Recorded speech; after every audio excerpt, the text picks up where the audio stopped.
I just have two quick notes about Surah Al-Adiyat.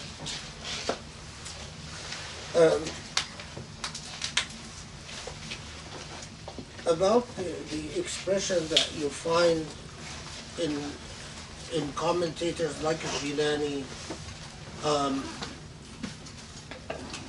and Sadruddin al-Shirazi and many others, when they use that expression al-alam al-huli, or in English would be holographic,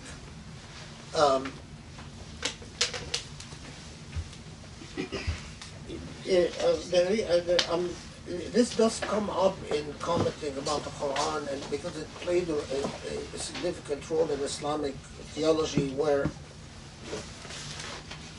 especially with the powerful emergence of the infusion of Greek philosophy, and then the Muslim response to Greek philosophy, which in the very first few centuries of Islam was a significant intellectual process and produced enormous, a very, very, very rich tradition.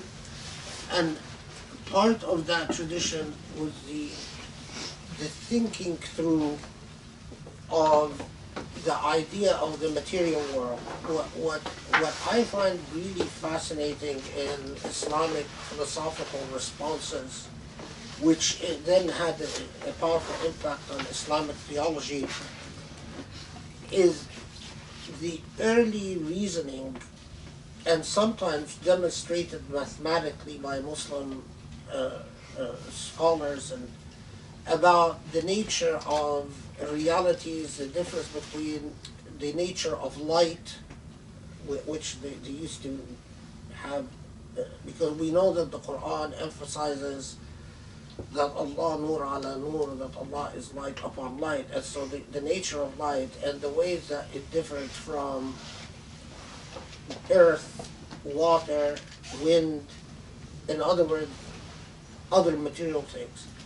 And then the realization that we find increasingly by the 4th century Hijrah, so 10th AD, that in fact reality is multidimensional, and that dimensions of reality do not comport to the same set of laws. And so among those was that they started representing the idea of a non-materially contingent world with the notion of al-hiyuli, or a holographic world. So it's a reality, but a reality that does not comport to the laws of physics as they exist in this world. And what I find very fascinating is that they often would say things like, with our modern minds, it's extremely striking that it's a reality that in which gravity does not act upon this world the way it acts upon it in our physical world. So that basically it's a world that doesn't respond to gravity. If you read modern physics, you find it really fascinating, because I mean, just even the idea that they realize that there is gravity, and that gravity interacts with physical things, and that if you take gravity out of the equation, everything would change, and then everything would change, that material, or that in reality has to be by nature become holographic. It really shows you the level of intellectual rigor. So often when we try to represent the idea that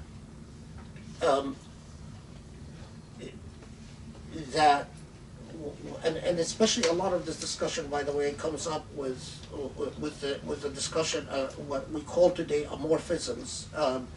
You know, when Allah refers to the face of God, or the hands of God, or the hands of God above their hands, and then the theological debate: does God actually have hands, or does God actually have a face? And the idea of an alam al-huli, or this holographic world in which you can refer to a face, but it's not a physical face, and you can refer to a hand, but it's not a physical hand. So while for modern Muslims it strikes them as it doesn't, their ears are not familiar, but it affected some aspects of modern Arabic, like when, for instance, Egyptians say hayl. A lot of Egyptians say hayl when they want to say something is really good, wonderful, but they don't actually know why they say hayl, and they think, or in some Arabic say hala. Um, the etymologies, the curious influence of this earlier language is fascinating. Okay, so that's just a further explanation about the. The other is that once you interact with Surah Al-Adiyat beyond a description of war horses and the fire of battle, once it opens itself, the meaning of Al-Adiyat opens itself to you by shedding light upon the nature of itself as it covets the divine or reflects upon the divine, and how easily it can drift away from wanting the divine. So,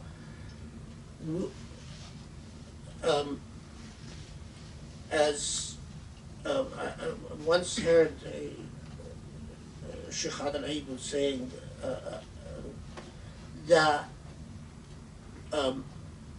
many of us, we feel an anxiety and restlessness that in its most, if we're still in touch with our feelings, that anxiety and restlessness can result in you just breaking down and crying for no good reason at a certain moment. You could be in the bathroom, you could look in the mirror, you could, be, and you just wail.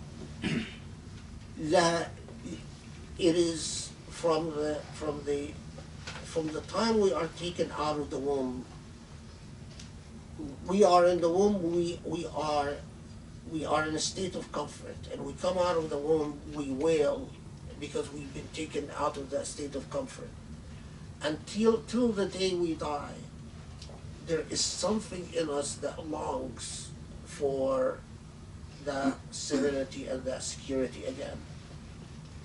And that when it is twisted by the devil, by the demonic, it can result, especially in men, in an unnatural fascination with the physical body of women, especially the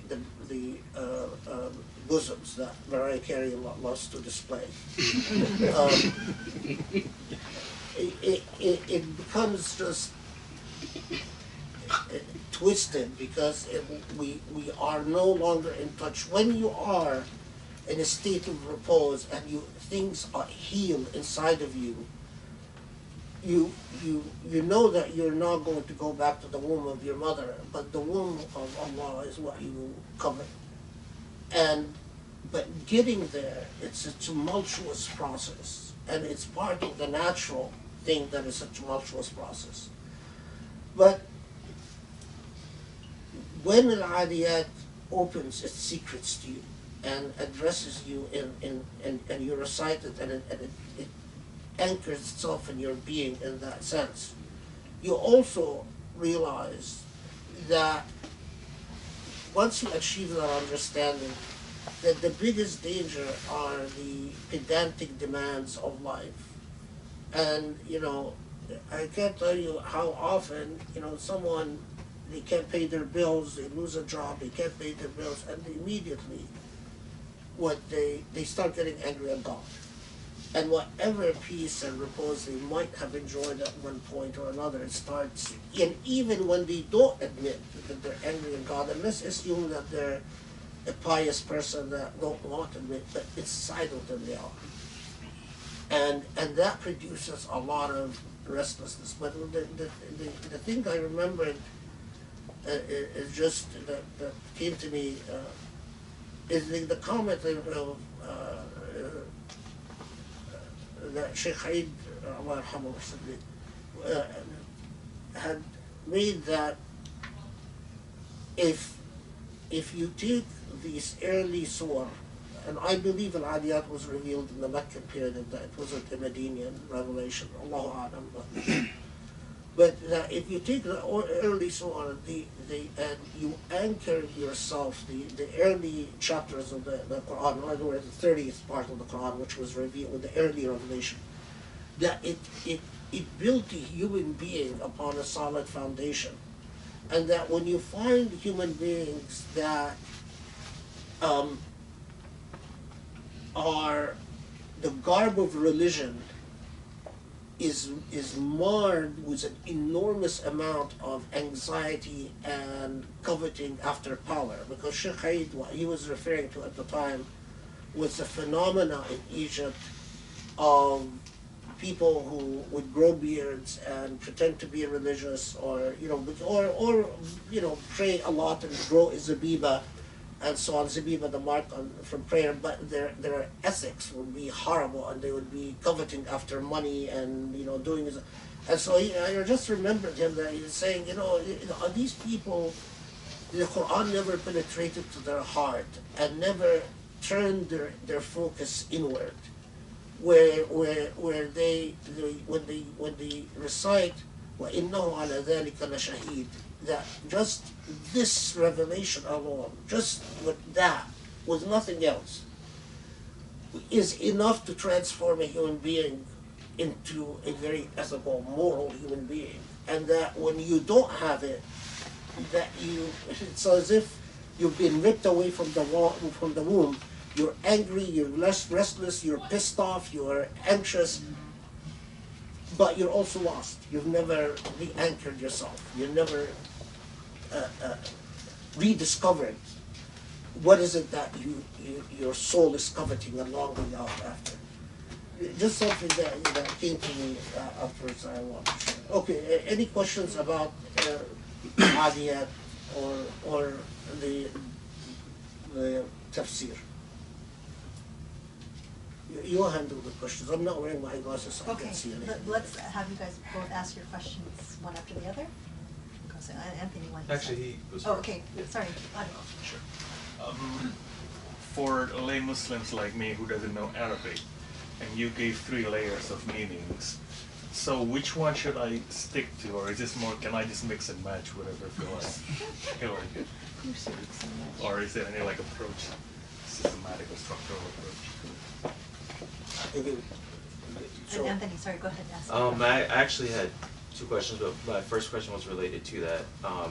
So, we have these layers of meaning when we go by the Usuli approach, but it seems like in order to access those, we would need some level of Arabic, because I don't think any of that type of stuff of that caliber has certainly been translated into English. So, this is the first time that I have heard that Adiyat's not even referring to horses necessarily, because I only can read English at that level.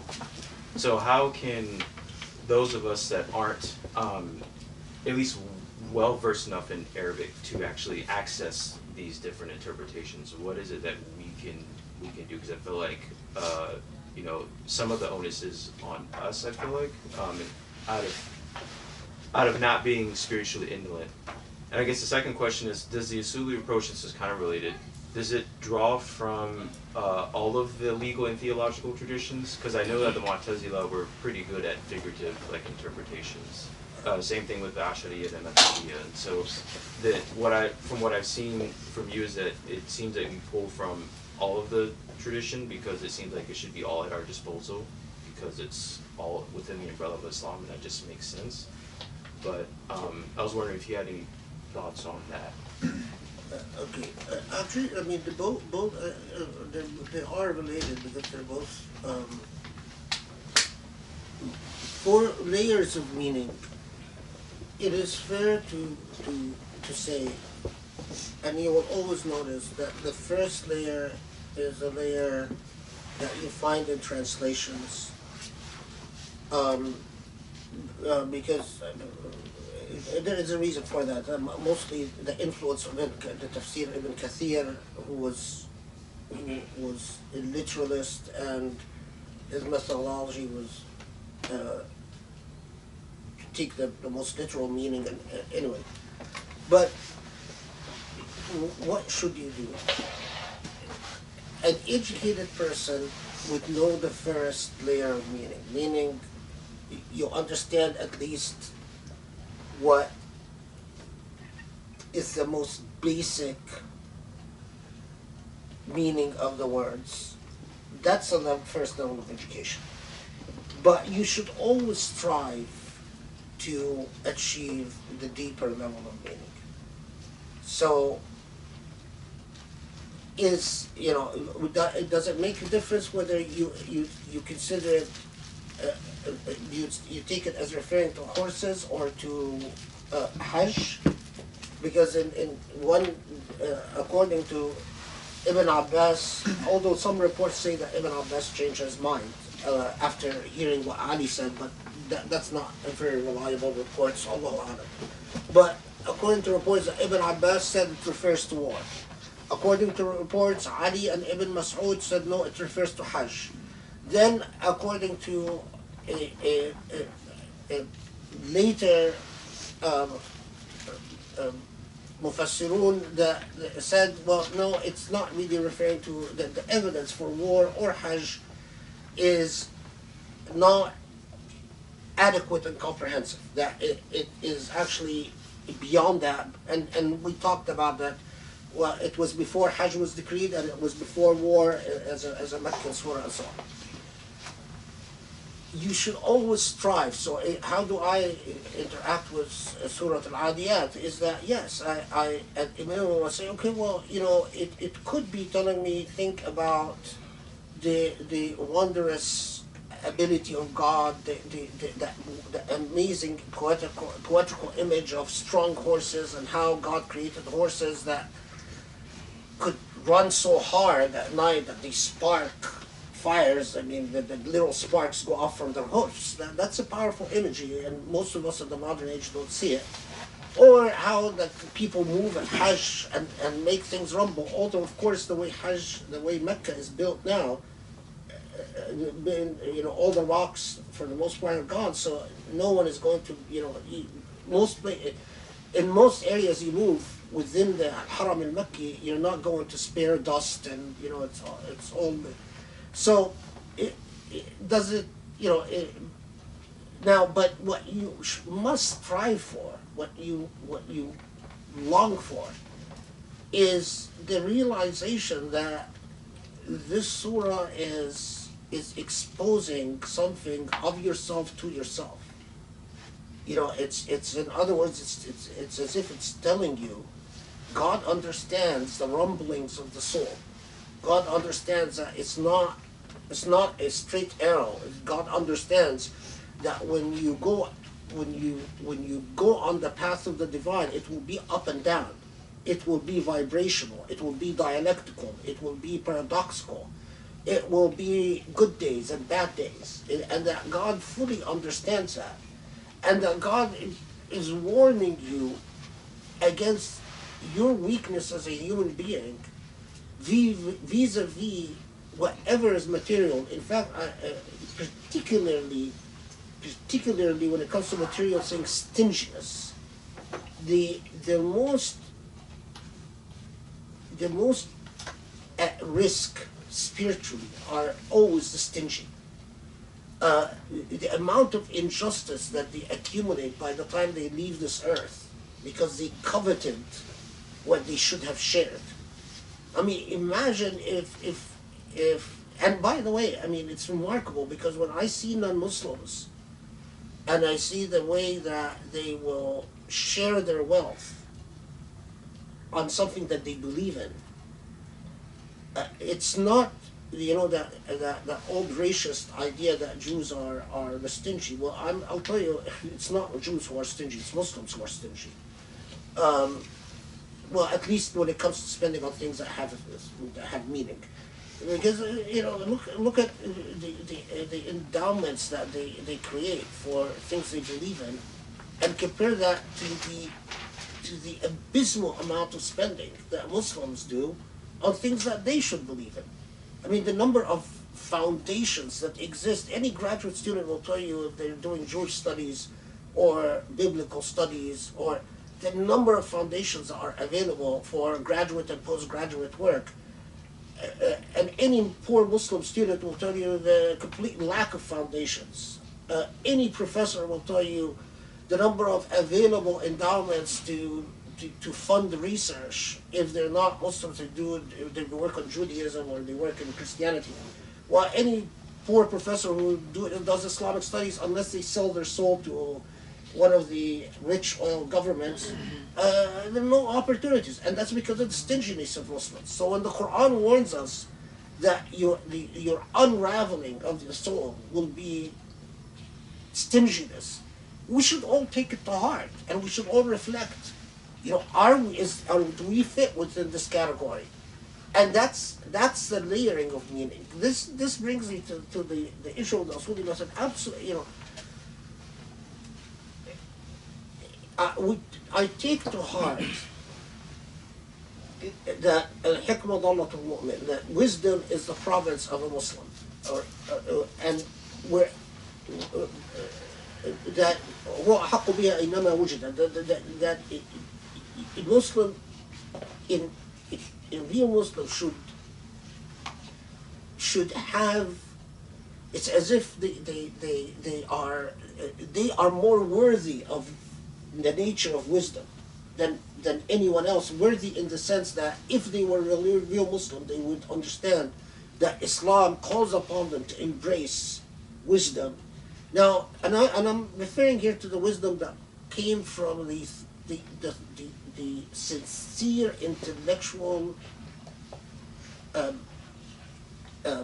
activity and the labor, intellectual labor and spiritual labor of Muslims that have exerted a great deal of influence. Now, of course, a priori is to study all, to study and master all.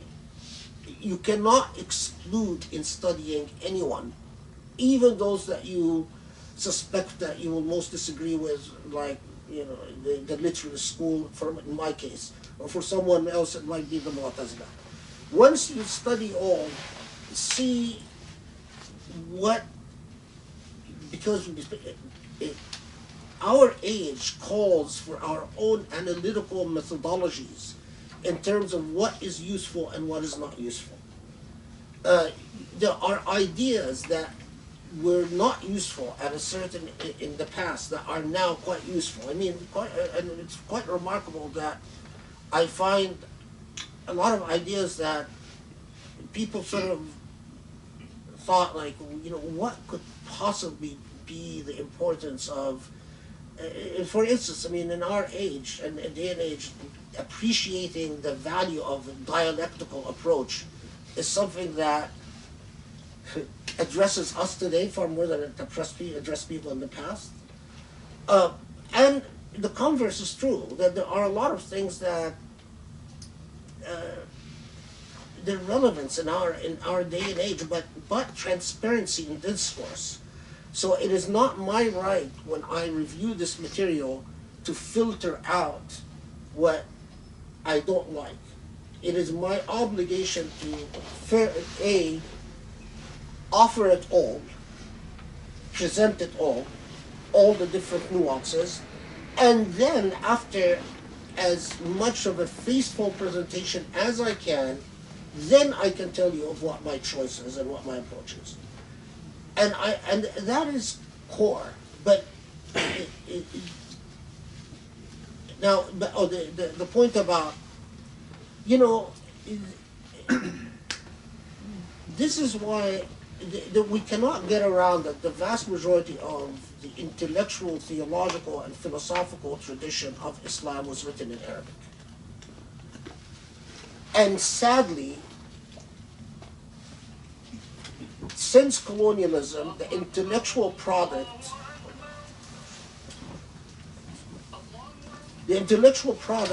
of Muslims since colonialism, when compared in post-colonialism or during colonialism to the pre-modern tradition, the gap is so huge that it really, it is not possible to say, well, I can rely on an engagement with the colonial product and post-colonial product. The gap is so huge that, in fact, if anything, if one has to sacrifice something, they can sacrifice the stuff that's been produced in the modern age, because it's for the most part worthless. For the most part, with some exceptions here and there, like, you know, Imam Shukani, but he's not, you know, but even, you know, Tafsir, Manar, so for instance, I'm talking about the field of Tafsir, but look at in philosophy, I mean, the philosophical product, Muslim production of philosophical thought and theological thinking since colonialism onwards, it's very difficult, I mean, to point to someone that's worth engaging. Very difficult. I mean, maybe, of course, there are, you know, individual exceptions here and there. Of course, you know, it's important to read what someone like Muhammad Abdul wrote, but even his Kitab al-Tawheed, you know, it's all of limited scope. But, you know, at the height of our crowning achievement, if you achieve what someone like Qaradawi wrote to the pre-moderns, I mean, it's just an unfair comparison. So that brings me then to the other one. This is why it is critical. This is why I really believe we are in serious trouble unless we stop, as the description in Adiyat, you know, our tongues stop wagging in our mouths, and we invest our resources because we need to train scholars, but not scholars who have a divided sense of loyalty, so they filter what they say, pair political interests. We need the scholars that are mining the tradition to communicate it to our moderns so that our students can reap the benefit from the past. I don't see, there's no shortcut. And this is why I'm doing this. You know, the reason I'm doing it is that, and we've had so many discussions about this, it is very time-consuming and very costly, personally, for me to give khutbahs or halaqas. Allah knows that, if anything, you know, career-wise, it hurts you, doesn't help you, because you know, the more you're identified as a Muslim, the more you're identified as sheikh type, academically or career-wise, it's a knock against you, not for you. You don't benefit no benefits to it. But we've talked repeatedly. Okay, when I die, all the studying, all the reading is buried with me, and I don't have the resources to fund enough graduate students to teach them this material. I mean, ideally, one scholar would multiply into 20, 30, 50 students, and these students would know what is inside but when you have such a horrible scarcity of resources as we do, where scholars have no support, they basically function, whatever they do for Islam, they do on their extra time and so on. So, and meeting Allah and not trying to do something about it, as minimal as giving these halaqas are, because, you know, ideally you would systematically start, and you start systematically by teaching people balagha and the skills in Arabic language, and then you would start doing systematic study of schools of tafsir and how each and the different so for instance, I actually, on the mention of this, I just want to give people, just because this is recorded and this is for history, so just give people just a little taste of this. Something that, I mean, just gives you, okay. So here's just a little example. The word Qanut, okay? So we know in Arabic, not Arabic the way we teach it to a standardized Arabic and for people in the US, but we know in the history of Arabic that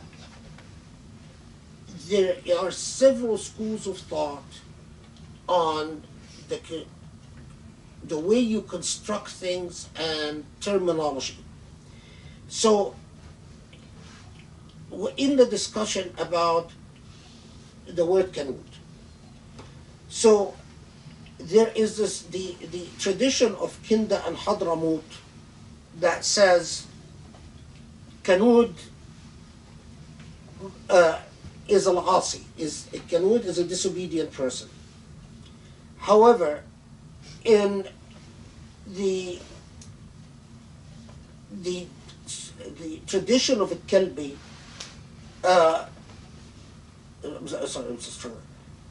in the tradition of Mudar wa Rabi'a, the Qanut is a kafur, is not the disobedient, but is ungrateful, the ungrateful. However, in the school of Malik bin Kanana, the Qanut is al-bakhil, is this person is stingy.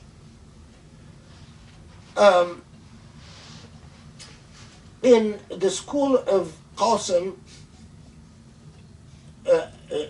Abu Umama, or Abi Umama, al-Qanut is a person, ينفق نعم الله في معاصي الله, is a person who spends the bounties of Allah in disobeying Allah. So when Allah allows someone to make money and then they take this money and they go spend it on haram things, that's what Qanut is.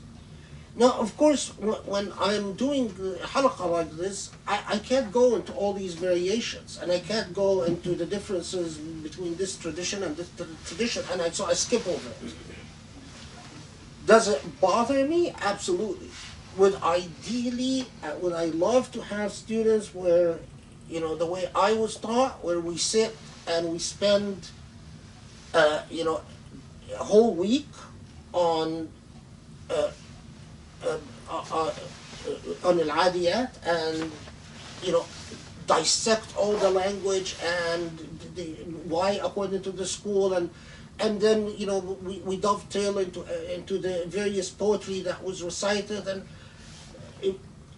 but that my dream is that if at least there is this record, you whet the appetites enough that eventually the day will come when Muslims will say, let's invest money and let's train people and let's start, and that would be a civilizational rekindling of the Islamic tradition.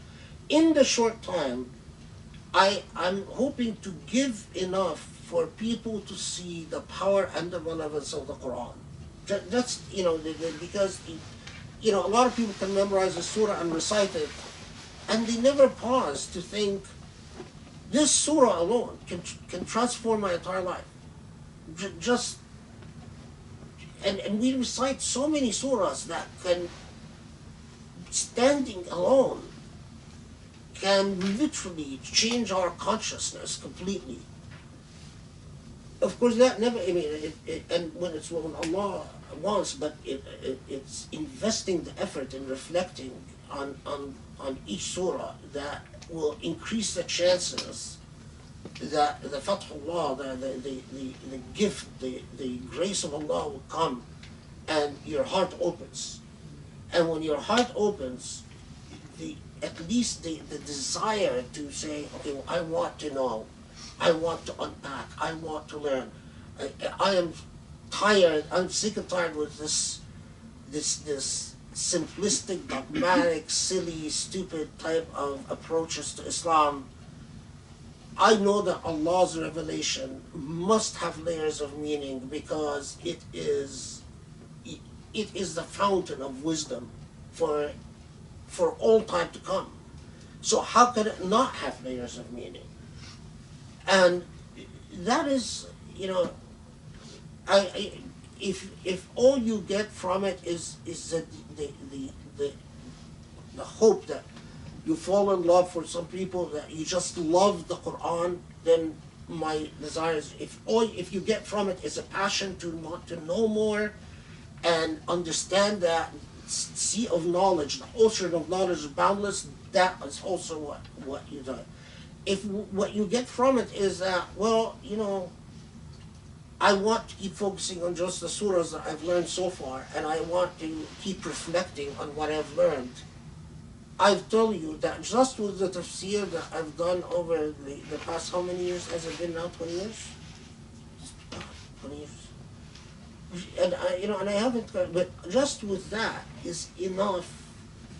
If you go back and listen to these tafsir and listen to is enough to reflect on for years and years and years.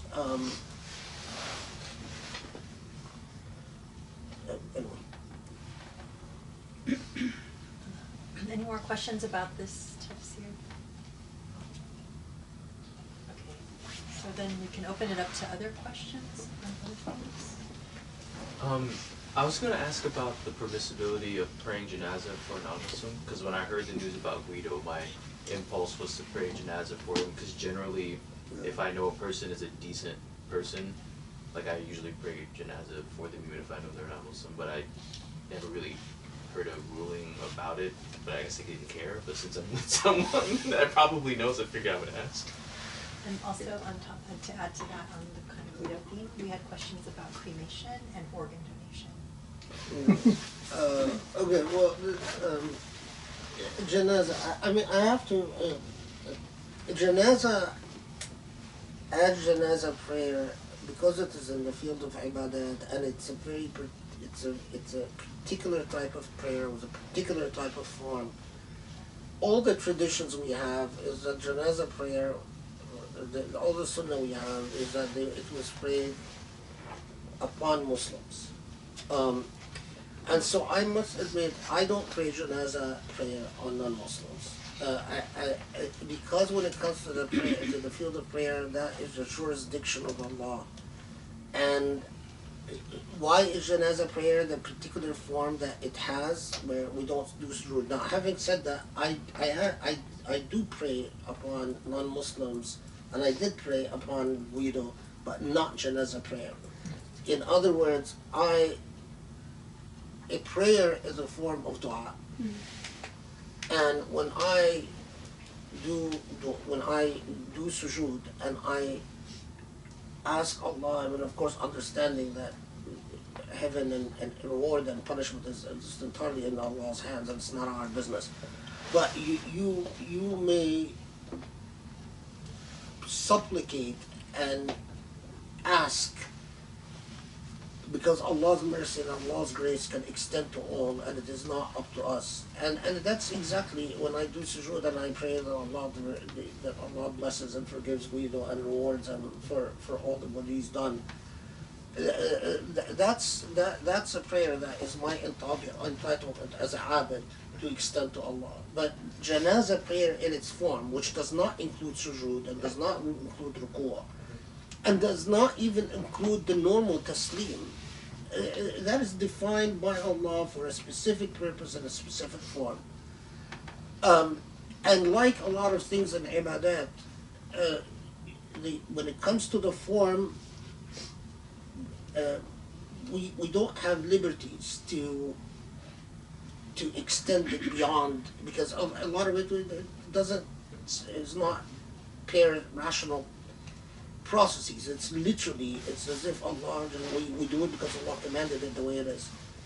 But that does not ever prevent us from being the agents of mercy and and beauty, and our mercy and beauty is to supplicate and ask Allah to forgive and to bless, and that's exactly, I mean,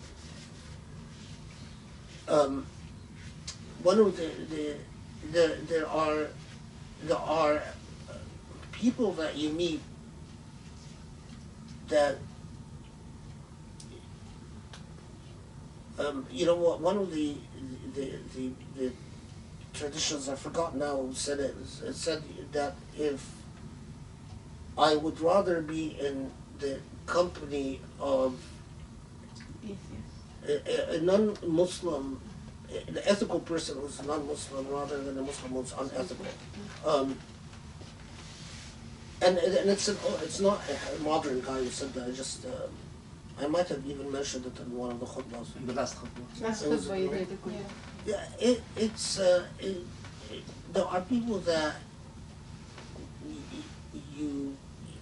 that have the ethics of a Muslim, and there are Muslims that just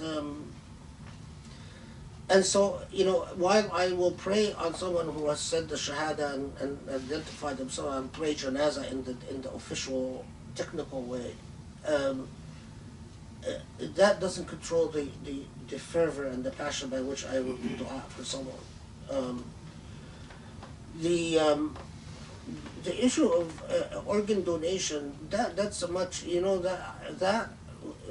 I can't tell you how many times I've been asked about that in the past, and in the old days when the same people who said that pictures are haram and music is haram and woman's voice is haram and Mariah Carey's bosom was haram and now it's not haram, you know, because all of that has also changed, you know. The same folks were saying that organ donation is haram, and for years I would say it's not haram, and when probing, okay, so why is haram? It always boils down to, well, you know, in the hereafter, when you come to your organs will testify against you, and if you have organ donations, then there will be confusion. What? I'm not kidding you. There will be confusion because, you know, you have someone else's heart, and then that heart starts testifying, and then there's confusion. So what I asked was, you know, like a lot of literalist positions, it's like the implications are too horrendous to think about. I mean, what are you saying about Allah? And what are you saying about the angels? And what are you saying about Raqib and Qareen and all of that? But of course, lo and behold, the days pass, and then some very influential people needed kidneys. And livers. Actually, the fatwa was about the liver, and the same folks that were saying haram, it's haram, said no, it's okay to have the liver transplant, and this was about 10 years ago, and so the organ donation is not a juristic difficulty. It's there's no dalil al-hurma, and in fact, I mean, it's always you need proof for something to be haram, and we have no proof that anything in organ donation is haram, and in fact, the circumstantial evidence that it is halal is quite abundant. That it is, even if it's just doing what is good and kind, and that when the closest things that comes to it, when the Muslim scientists were, you know, would look for eyes to dissect and things like that, and people would actually offer their cadavers after they obviously after they died to Muslim scientists to open up and so on, and then we do have fatawa that were saying that Jazahumullah khair, that Allah actually rewards them good for advancing science. Cremation is a different question. Cremation, we do have, because Muslims encountered cremation among Hindus quite early on. And so we do have a number of writings and analysis about cremation, and the vast majority said that the abundance of evidence is that it's haram. I have read a few fatwa that said no, it's okay, but I'm not convinced by these fatwa. Why? Because once you surrender this body, it is no longer yours. Literally, the way you use the body during your lifetime, it's as if you are using a lease, a car on lease, a rental. It is not yours. It's not paid off. Eventually you will pass it on, and this body we utilize during our lifetime in order to achieve purposes, the same way a fisherman uses a fishing net. It is the means by which we perform and discharge our function on this earth. But once we die, we're saying to Allah, thank you very much for the body you gave us. Here it is, now receive my soul, because that's what's real. And that's why this body, when Allah says it will testify against you, whether it is in a literal sense or not, but the point is that it is not your body that we testify against you, it is the body that you had on loan. It's basically going to say whether you abused it and used it within the limits of your lease, or you didn't use it within the limits of your lease and ended up breaking the lease. And so in death, when we come to surrendering the body, we have the same type of restrictions on ijtihad that we have on issues of ibadat, and issues of ritual and worship. And so we cannot simply use common sense and rationality. We use a much heavier burden of evidence. And most of the evidence says that Allah has carefully prescribed what Allah wants to happen with the body upon death. Washing, praying, burial in a certain way, and so if anyone wants to break away from that, they have a heavy burden of evidence to meet, which the vast majority of jurists said cremation violates the rules that Allah has set for receiving back that lease from. And that's why I find cremation deeply problematic. And you handle the question. So we all have, okay, so let's go ahead and we'll just like ask the questions. Go ahead, Scott. It seems to me that there's kind of a logical connection between forbidding cremation and allowing donation of body part donations, or at least that there should be.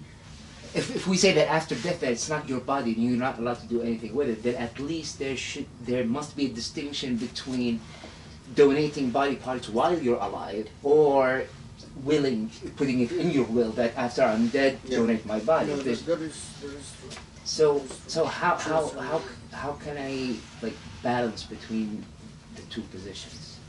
So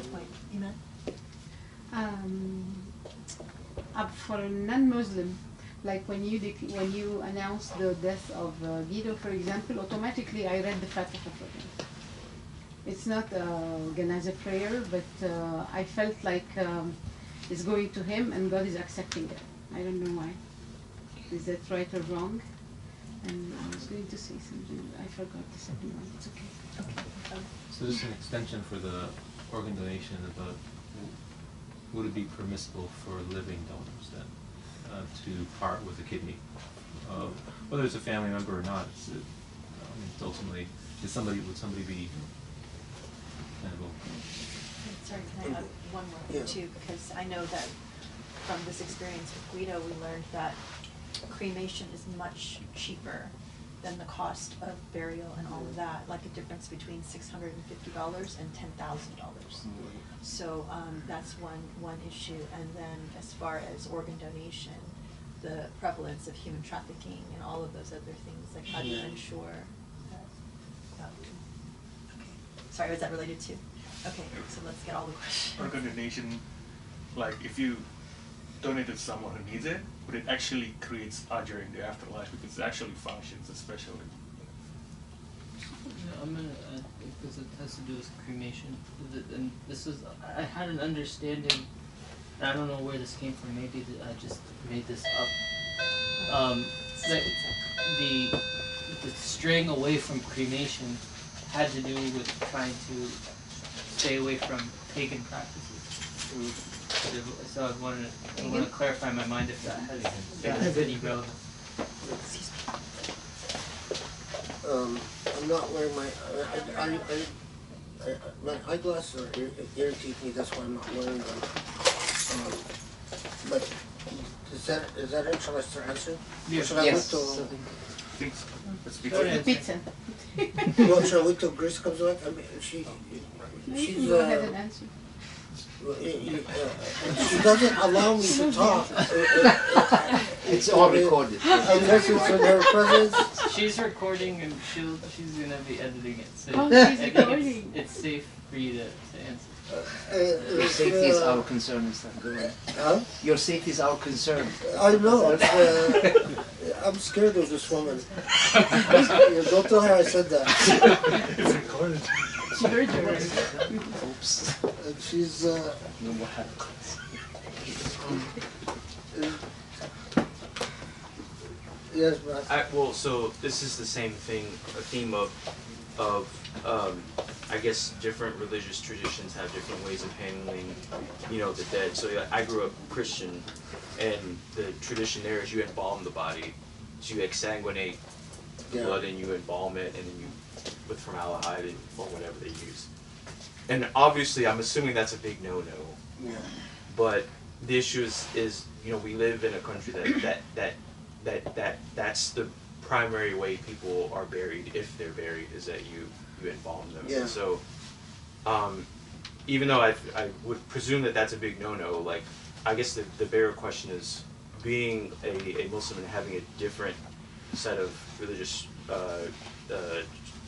constrictions in terms of how we can be buried relative to sort of the dominant group or the dominant culture and how to sort of deal with that. Because I had a friend who's a convert, but her grandmother passed away and she was buried in the traditional Christian way, or what has become the traditional Christian way. She was having a fit, and I'm like, yo, but your grandmother's not Muslim, so like they're not gonna bury her like they would bury Muslim because she's not Muslim, like, right? So. And I find that it's not weird for me because I grew up Christian and I know how that works, but I find that it's weird for a lot of Muslims that sort of are from traditional Muslim families that's the practice. So I was wondering if you could maybe talk about, as you're talking about cremation and all that stuff, like how to sort of deal with just how different religious traditions and different people bury their dead or deal with the dead in general. Yeah, I mean, we know, okay, so first about the point about just cremation is Muslims did encounter cremation practices, not just among Hindus, but among also, I'm sorry? Buddhists and certain tribes in Europe. Which are what we would the famous story of what's his name who spent some time among the Vikings and then wrote a famous text. They did a movie about him. Yeah, They did a movie about him. Oh my God. I can't remember his name either. But he can't, so this resulted in a number of writings that, if someone which would actually be a very interesting dissertation if someone decides to write a dissertation about Islamic law and cremation.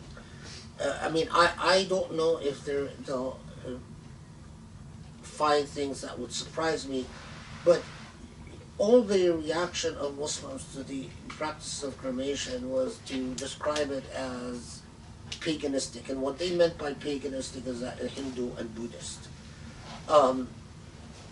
And interestingly, at that time,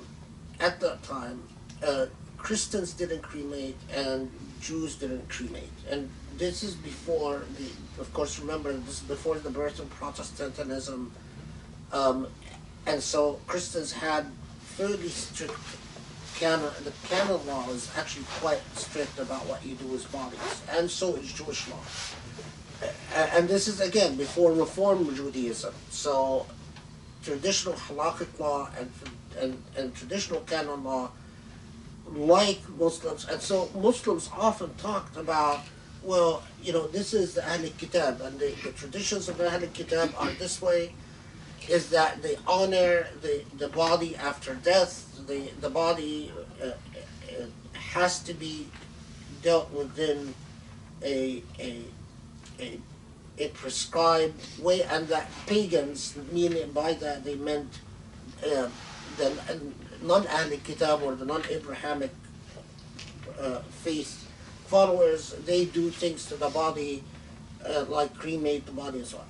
Muslims also, Muslim scholars were scandalized by the practice of some of the Umayyad rulers and Abbasid rulers of, after killing a person, hanging the body, or the Roman practice of crucifying the body, because and they produce a great amount of writing about it, because the honoring the body as honoring God's, as belonging to huququllah, belonging to the province of the rights of God, was so high that they were often scandalized and often wrote very critically, and some ended up getting into trouble because and being imprisoned and so on, because they would condemn the practices of dishonoring the body after death that some rulers would do, like, you know, hanging the bodies of their opponents, or the practice of Romans of crucifying bodies and so on. So there's a long tradition of a sort of closely regulated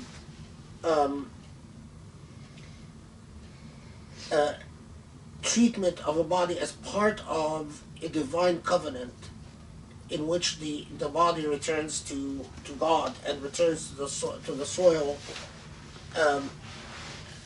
which is consecrated and blessed by God and so on. So that's one. The other thing. Now this brings us to this challenging issue of culture and cost, because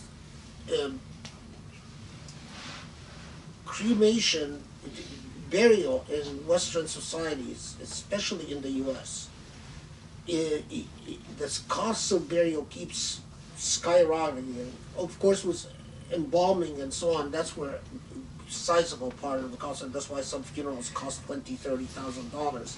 But even if you don't do the embalming and you insist on a Muslim burial in a shroud and a wooden casket, if you live in a state that allows you to bury without a casket, interestingly, there is now a practice called natural burials, which, you know, bury in very cheap caskets or even just a shroud. But not all states legalize natural caskets.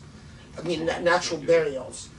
So a lot of although the science is clear that burying someone just in a shroud, actually there's no health harms from it. So it's a complete mythology that the body that somehow this contaminates underground water and all that stuff. No, but The issue with that is like, so I'm from Florida, which is below sea level. So sometimes, like in Florida, you have to have a concrete sarcophagus because if it floods, dead bodies. Floods, Same thing in New Orleans because if you're below sea level, that's why they actually in New Orleans they bury you in a what do you call it? Mausoleum. A mausoleum. Yeah, Because yeah, if you because dig of the too same- deep, you're gonna hit. I mean, the interestingly, the issue of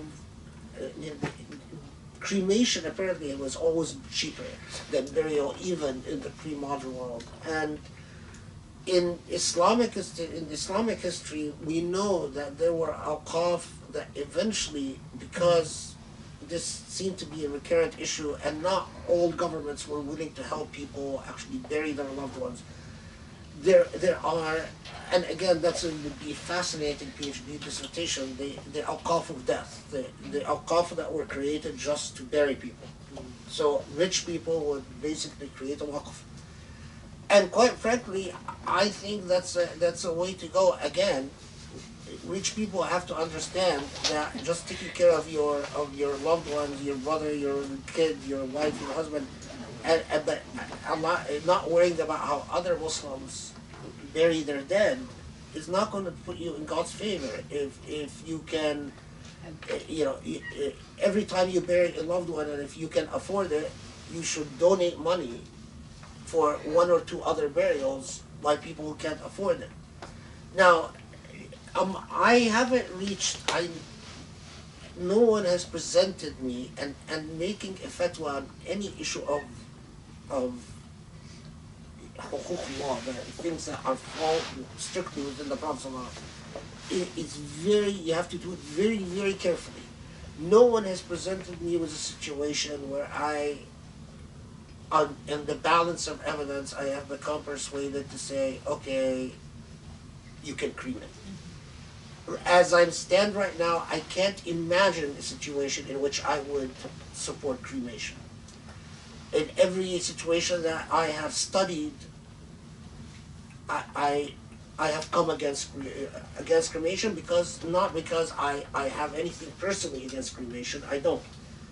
I mean, I understand that some people want to be cremated, but because the evidence, as much as I would like to, I've had people who basically said I wanted to be cremated after death, and as much as I would like making people happy and obliging them, the evidence didn't allow me to say that you can do that. The evidence, and when I say evidence, I'm just taking a shortcut to a lot of discussions and a lot of reports and a lot of traditions, and some of them attributed to Sahaba, some of them attributed to Tabi'in, and so on. But the issue, and similarly, the issue of embalming has been dealt with a lot of modern Muslim, not a great number, but because embalming practices, especially as intrusive as they are right now, is a new fiqh issue. There were other embalming practices that were Muslims confronted that were left over from Egyptian traditions of Mummification. tahneet. What's the English word? Mummification. Mummification. A lot of them, which included taking out the organs and all of that. And so there were considerable writings about these mummification practices. And if you read these rasail on the mummification of bodies, a lot of what they say would be relevant to embalming practices, and with taking the shortcut with a great deal of is that at least every jurist that I've read, and the tradition is vast, so there might be people that I have not read that say something different, but they came strictly and soundly against the embalming or mummification practices, the taking out of organs, and again with the same logic that the body upon death is within God's province. Now, what is interesting is that other than the literalist, modern literalist Ahlul Hadith that came out against organ donations, uh, a lot of, especially the early, whether Azhari or Mauritani or people from Morocco or Syrian jurists that first addressed the issue of organ donation after different forms of body donations after death. They had to balance between the good of donating something to preserve or to advance human life versus the jurisprudence on the fact that after death the body belongs to God. And they, at least within the fuqaha of Sham or Egypt or Africa, they said that the balance, upon balance, the giving of body parts to save human life allows for exceptions, as because the purpose is not to demean the body or to falsely beautify the body or to falsely think that the body will exist in. The issue of donation among the living and the dead, this is a different matter. Because in the field of human trafficking, this is a huge problem. Organ trafficking is multi-billion-dollar industry. Some of the few cases that have actually been prosecuted, and it's very difficult to prosecute people for organ trafficking.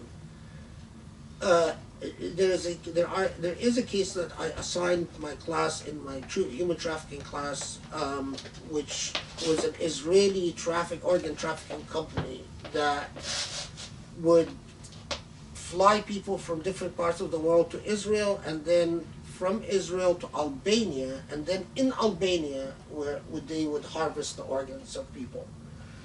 Whether they kill the people in the process or not depended on the organs.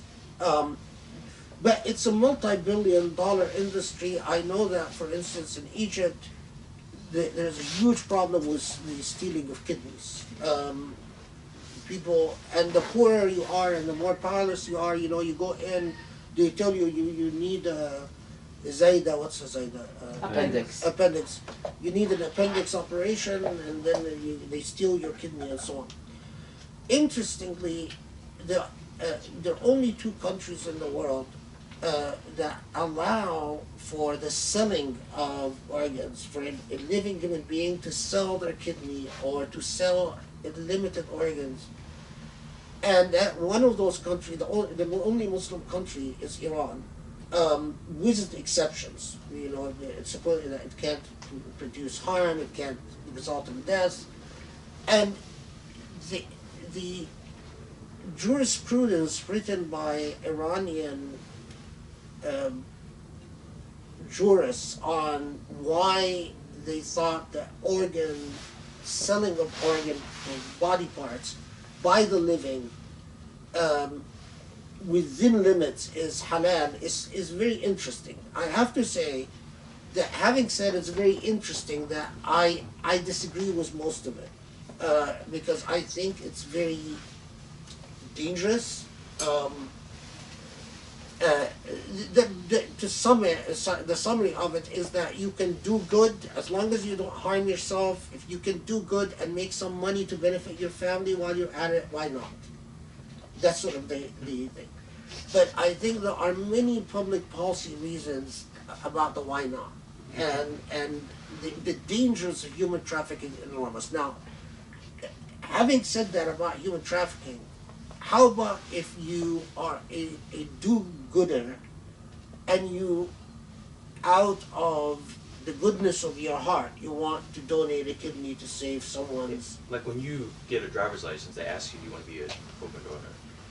Yeah, I mean, Like the that. only thing I have to That's say on is that It's upon death. It's upon death? Oh, I see. Yeah, that's Okay. upon death. Okay. Yeah, but I want to say something. Be careful about organ donations upon death on your driver's license, because now there are huge corporations that when someone is dead and they're listed as an organ donor, they go and they harvest all types of tissues from the body, and it's become a huge money-making industry. These companies are not legally supposed to charge, but they actually harvest the stuff, they sell it to hospitals, and then hospitals do the operations and then bill insurance companies. So you're actually, when you put yourself as an organ donor on your driver's license, you're contributing to this increasingly obscene industry that's growing up. You're not sure what. Now, having said that, I'm not saying it's haram, I'm just saying be careful, because just do your research as to what state you live in, because it is by state. And some states don't regulate these companies at all, some states do. California is actually one of the really bad states in regulating these companies. These companies harvest people regularly, harvest parts, and they make a lot of money, and you don't know where your organs are going to go. But okay, so anyway, let's go back to Sharia. We're not with the law. If you are, I don't see the juristic problem, the fiqhi problem, the Shari'i problem. If you're donating something of your body, as long as you are not harming yourself to benefit someone, then yes, there's a hasanat that comes from that, because you're doing good. The problem is if you sell it, because you're selling it, in my view, you're selling what is not yours. Your body is not yours.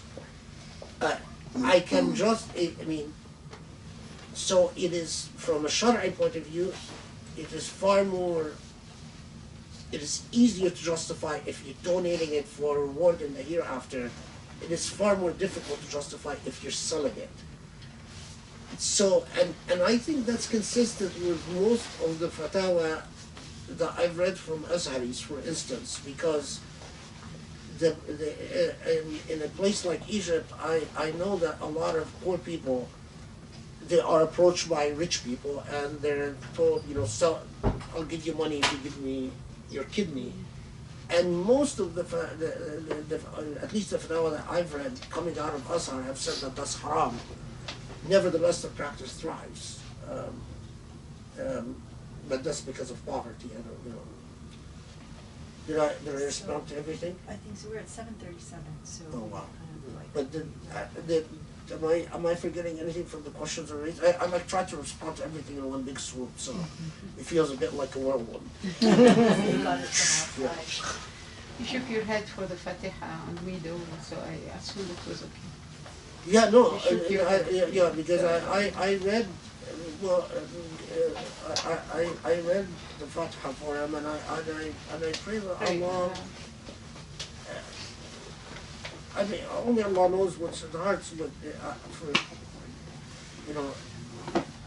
and I just pray that Allah. I did this perfectly, because the Fatiha is a supplication, and it's a supplication to Allah. Rahmah. Yeah, rahmah. And that's mercy, that we implore God for mercy and compassion, and it's yeah. Thanks. Matthew, would you guys, shall we? Well, Anthony has a question. May I ask Oh, a quick question? why did I say Matthew?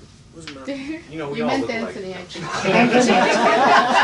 Sorry, I can't help it. So, Who am I thinking of? Who's I'm Matthew? Andrew. so Elaine's. So this is actually a question that I have had for a while, and I guess it stems from the fact that I'm a convert, and so one of the things I think born Muslims take for granted is that there will be people to bury them when they die, Yeah. but I don't have that, You know, So I'm not sure what I do. Don't you die. know, Well- actually, a lot of Muslims, I know Muslims will actually, after their death, their families come in and refuse to bury them within Islamic, and they bury them as Christians, and this has happened several times. And when a friend has tried to bring a legal challenge to prevent the family from burying them in non-Muslim ways, or they usually is lost because of lack of standing.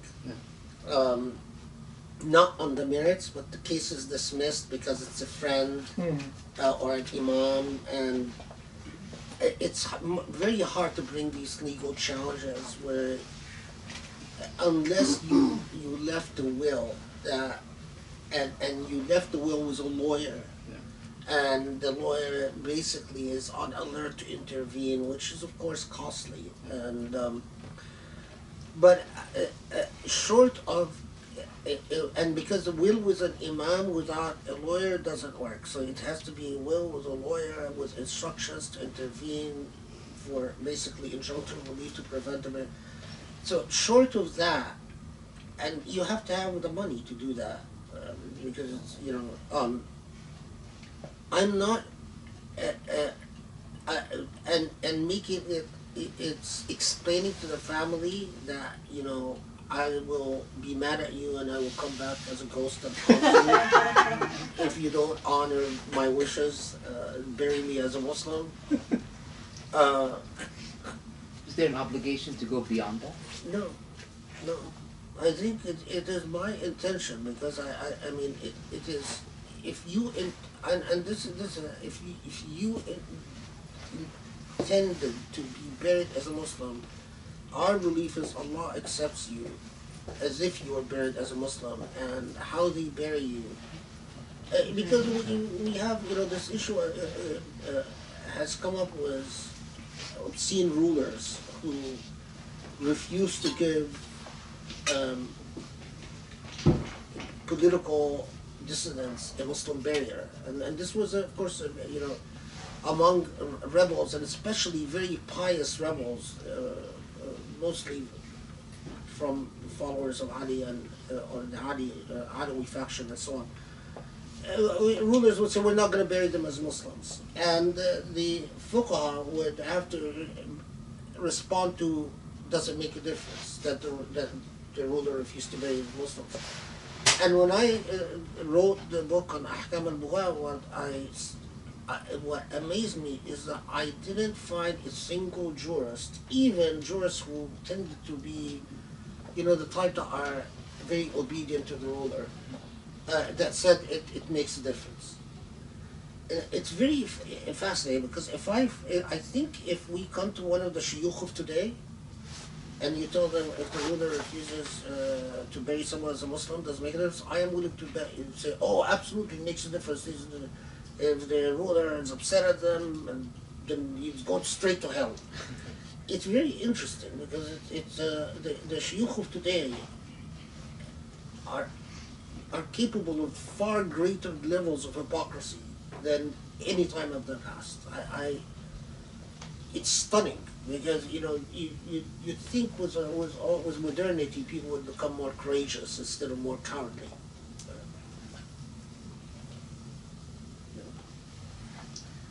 Okay. Okay, so thank you very much. Our next, Thank you. so watch the khutbahs on Fridays for inspiration, and our next And any of you can join us in the khutbahs, please do, because although Grace calls it a virtual khutbah, it's an actual Jum'ah. It's an actual Jum'ah that some people who don't join Jum'ah elsewhere can follow on.